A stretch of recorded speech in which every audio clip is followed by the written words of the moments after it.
Fix.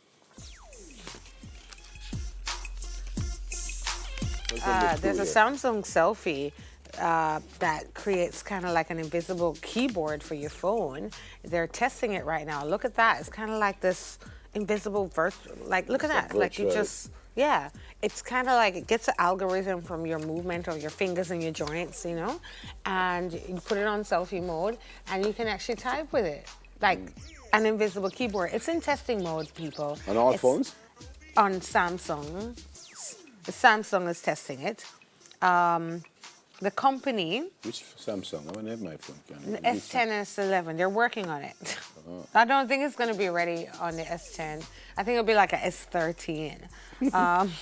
But yeah, it's a front camera that they're testing, which they will create an invisible keyboard with. Look at that. So you can just sit there and just, I mean, this is serious. Do we have a video? Let's look at it. We do have a video. My phone can do it.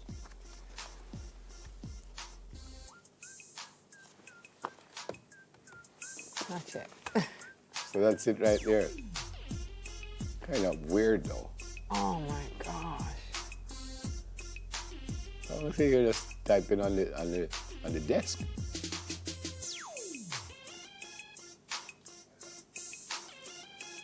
Wow. Well, my phone supposed to can do it, so let's see. You're Note 9, Note 10, sorry. I have a Samsung phone. You're a So Samsung. hopefully I it have can one too. But you know, it's people, as I said, they're testing it. The foundation is there. It's a research project by the C Lab. And yeah, they're working on it. Let's see what's going to happen. Oh my God, very interesting.